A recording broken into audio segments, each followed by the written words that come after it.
ఆలయంలోకి వెళ్లే ముందు ఆలయ మహాద్వార గడపకు నమస్కరిస్తారు. ఇలా ఎందుకు చేస్తారు? ఆలయంలో వెళ్ళేటప్పుడే కాదమ్మా, ఇంటి గడపకు ప్రతినిత్యం నమస్కారం చేయాలి.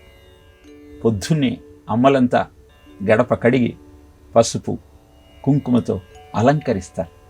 ఎందుకంటే గడప లక్ష్మీ స్వరూపం.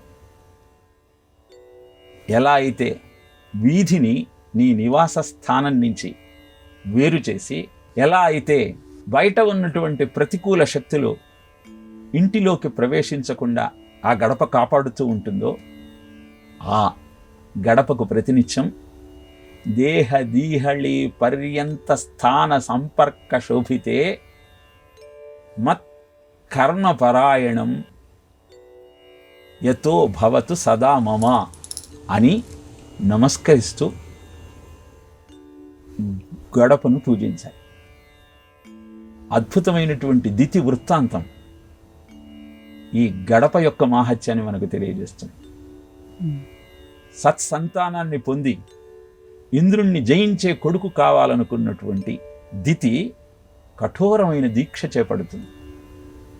దీక్ష అంతా ముగిసే సమయంలో గర్భవతిగా ఉన్న ఆ తల్లి అలసి గడప మీద కూర్చుంటుంది.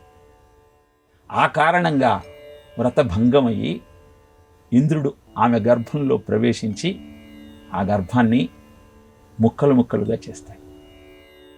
ఈ కథ అంతరార్థం ఏమిటి అంటే, ఎంత గొప్ప పూజ చేసినా రక్షించేటువంటి దైవాన్ని నువ్వు గౌరవించలేకపోతే, గడపకు నమస్కరించలేకపోతే అది సత్ఫలితాన్ని ఇవ్వదు. ఇంట్లో ఉన్న గడపకే ఇంత పూజ చేస్తూ ఉంటే, దేవాలయంలోకి దేవుని సమక్షంలోకి వెళ్ళేటప్పుడు సకల సంపదలను ప్రసాదించే ఆ భగవన్మూర్తిని దర్శించుకునే సమయంలో ఆలయ గడపకు నమస్కరించడం అనేది మన సాంప్రదాయం.